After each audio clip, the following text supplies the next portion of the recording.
nekoliko me moti kot zastopnika pacientov, da se nekako pogovarjamo, kaj je narobe pri nekomu drugemu.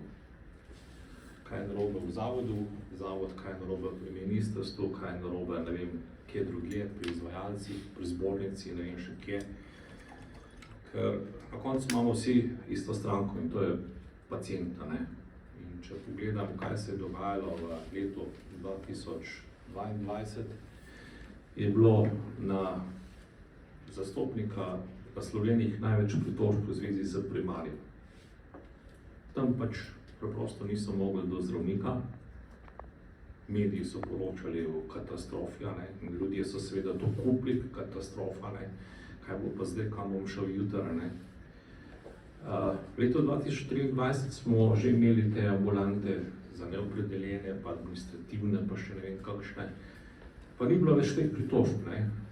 Čeprav število pacientov je pravzaprav brez zdravnika skoraj da enako. Ampak še zmeraj je bilo pa največ pritožb na primar, zaradi na nek način banalnih zadev, ne. Ker niso mogli doklicati ambulante, ker niso mogli naročiti recepta, ker niso mogli priti na osebni kontakt k zdravniku. V obeh letih bi rekel, da je bil primar na nek način najšibkejši člen zdravstva, saj kar se tiče pritožb pacientov.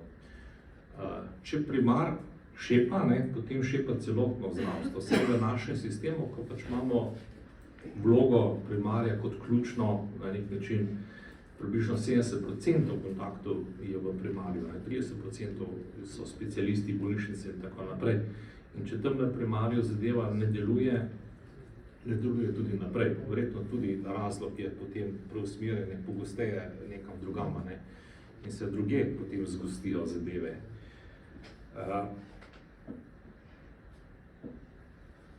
Nekako bi kar kupil to, kar je rekel predsednik akademije na začetku, da kljub temu pa lahko rečemo, da je zdravstveni sistem v Sloveniji neke vrste čudež, da funkcionira, kolikor funkcionira, vsaj kar se tiče resnih bolezni in obravnave resnih zapletov, je kakovostno in tudi dostopno, ne. Mogoče pri dostopu imamo zaradi čakalnih vrst probleme, ampak marsikje opažam, da imamo paciente iz tujine, ki pridejo k nam, tudi iz bogate Amerike, in nočejo iti stran iz onkološkega inštituta, ker jim tam damo praktično marsikaj, kar ne bi dobili v tujini. Mogoče upozorim na eno zadevo, ki je zapisana in jo bom kar citiral. V Zakonu o pacientovih pravicah v 4. členu piše, 2. točka, pacientove pravice, ki jih določa zakon, se pri vseh izvajalcih zdravstvenih storitev uveljavljajo v okviru sodobne medicinske doktrine, strokovnih standardov in normativov ter razvitosti zdravstvenega sistema v Sloveniji. Ta razvitost je mišljena kot materialne zmožnosti države in seveda obstoj zdravstvene službe, ki jo imamo, ne. Tako da dejansko zakon, ki je nastal v 2008, govorimo o Zakonu o pacientovih pravicah, je predvidel, da kakšnih stvari si pač ne bomo mogli privoščiti, ne, v slovenskem zdravstvu in seveda na nek način je to realnost, če ni danes, je pa jutri. Tega mislim, da na nek način premalo komuniciramo z ljudmi in da bom nič mnogo povedal, če poudarim, da imamo cel kup na nek način neuravnoteženih takih, bom rekel, situacij pri nas, ne. Eno je neprilagojena mreža potrebam pacientov. Mi imamo še zmeraj bolnišnice iz katerega časa, ne, lokacije niso specializirane, vsi vse delajo, ampak to ne gre, ne, to je pač neko neravnotežje. Imamo, kot vsi ugotavljamo in čutimo, predvsem zdravniki tudi čutite kot en hud pritisk, imamo košarico pravic, ki dejansko presega zmožnosti sistema in države in financ in predvsem kadrov. In tu gojimo neka pričakovanja, ki so nerealna. In seveda se tu pojavlja zdaj vprašanje, kdo odloča o tem, ne? Po pravnem stališču je odločanje o pravicah parlament. Ne. Po razmišljanju je tukaj, z vašem razmišljanju, dr. Han, naj bi bila to zavarovalnica. Ne. Po Bismarckovem sistemu naj bi bila zavarovalnica, ne, kot naj bi se dogovorili tisti, ki vplačujejo prispevke, pa tisti, ki potrebujejo storitve, ne, zavarovanci pa vplačniki. V preteklih letih se dejansko je ta zadeva na nek način odvzela Zavodu za zdravstveno zavarovanje in se je prenesla na neke druge nivoje. Tam imamo ekonomsko-socialni svet in glavno se to v parlamentu naj bi določali, ampak politiki so posmerjeni na 4-letni tek in se nič ni odločilo v tej smeri. In tu nastaja dejansko tisti pritisk praktično na mrežo in seveda predvsem na tiste, ki delate v mreži. Naslednje neravnovesje je omejen kadrovski bazen zdravstvenih delavcev in da se ne bomo zatiskali oči in živeli v iluziji, ta bo tudi jutri prisoten. In s tem bomo morali živeti, ampak s tem bomo pač morali na nek način popedinati naše paciente. Potem tudi upravljanje zdravstvenih zavodov. Vemo, da je ponekod šibko, ponekod politično usmerjeno preko teh svetov zavodov. Tisto, kar mene boli, kot na nek način poznavalec zdravstva, se mi zdi, da imamo ogromno izgub pri investicijah v zdravstvu. Imam tukaj v mislih opremo, imam posodabljene kapacitet. Te stvari so na nek način daljšega časovnega ciklusa, kot je ena vlada. In potem beremo, slišimo, koliko se je pripravilo denarja za obnovo kliničnega centra, pa se potem ni uporabil ta denar, pa se je namenil za ne vem kaj, za magnetno-resonančne naprave, pa se to ni uporabilo, pa šlo ga ni zdravstva. Ne. Na koncu imamo kaj? Zastarelo opremo, ne. In težko je delati, težko je biti konkurenčen in težko je dobro delati. Ne.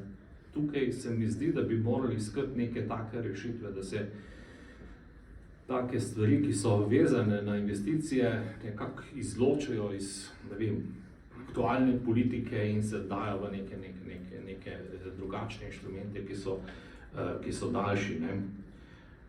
In zadnje, tudi poseganje politike v, ne vem, avtonomijo zavoda, je bilo zdaj že omenjeno.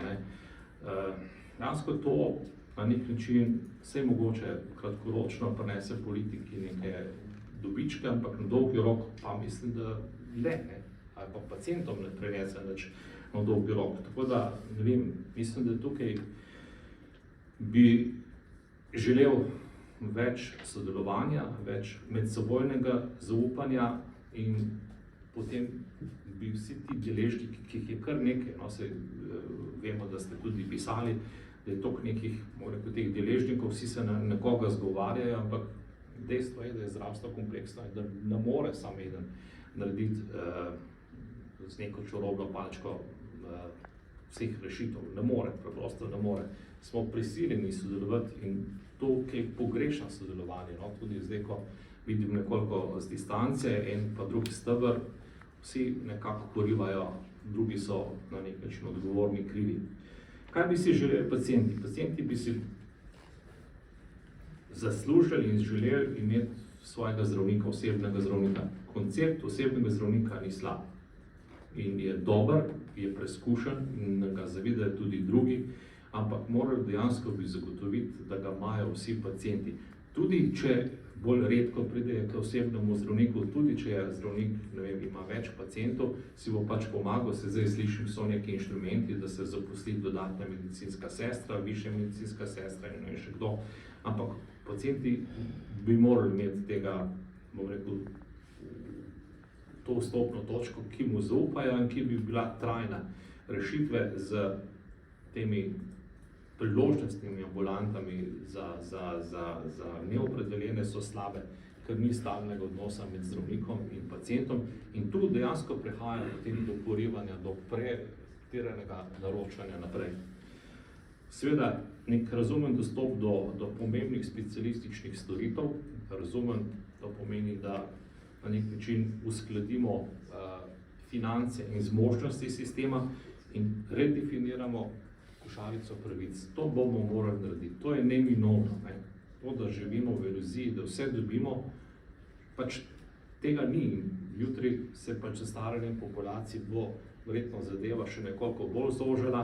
Vse namenja država vsako leto nekaj več denarja, ampak ne toliko, koliko državljani, pacienti potrebujemo zdravstvenih storitev ali zdravil ali kakorkoli. Pač starajoča populacija, razvoj medicine in tako naprej bo šel hitreje, kolikor bo pa lahko, ne vem, naše gospodarstvo zagotavljalo in bo treba tukaj seveda na nek način tudi kaj žepa premakniti.